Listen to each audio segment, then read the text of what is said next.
भगवान कह रहे हैं तो फिर काहे को चिंता करते हो।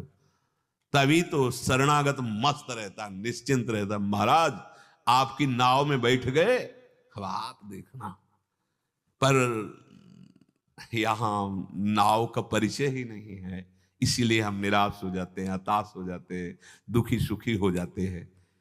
बहुत सुंदर मार्ग है भगवान का आश्रय, निहाल कर देते। सच्ची कहते भगवान का आश्रय ना हो तो फिर वो दुर्गति होती है, अंतर में होती है। सब सुविधाएं, लेकिन जल रहा हृदय, उसको कैसे शांत करोगे। एसी नहीं शांत कर पाएगी, ठंडा जल नहीं शांत कर पाएगा, विचार शांत करेंगे। और वो विचार बाजार में नहीं मिलते, वो भगवद आश्रय से आते हैं, भगवद आश्रित से। भगवद आश्रित को विचार देकर भगवान बचा लेते। भारी से भारी दुख की परिस्थिति है, पर इतना उत्तम विचार है कि दुख उसे छू नहीं पा रहा है। श्री भगवान करुणा करके कह रहे हैं, योगस्थः कुरु कर्माणि। कर्म केवल तुम्हें नहीं बचा पाएगा, कर्म योग बचा लेगा। योगस्थः कुरु कर्माणि, कर्म के साथ योग भी जोड़ ले। भगवान से संबंध रखना और कर्तव्य का पालन करना, ये योग हो जाता है। अहम से संबंध रखना और कर्म की फल की इच्छा रखते हुए कर्म करना, ये बंधनकारक कर्म बन जाता है।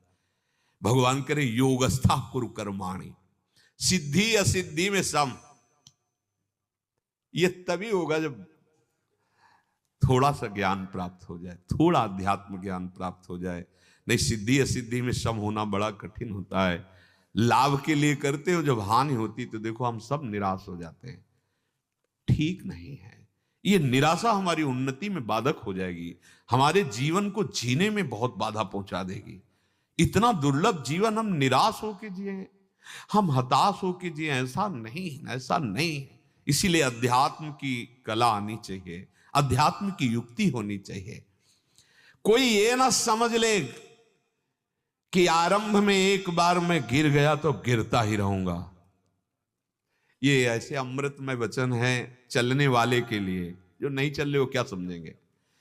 कभी ये ना समझे कि आरंभ किया और गिर गए तो अब क्या नहीं। जैसे जीतने वाले को उत्साह होता है, उसे 1000 गुना उत्साह बढ़कर हम बढ़ाएंगे। हम यही नहीं समझ पा रहे हैं। विजय तो हमारे चरण चूमेगी। अरे अविनाशी के बच्चे हैं यार, हमें बिल्कुल निराश नहीं होना। एक बार आरंभ में यदि हम गिर गए हैं, चूक हो गई, चढ़ना हमारा फिसल गया पैर, हमें बिल्कुल पीछे नहीं हटना। ये प्रायः गिराने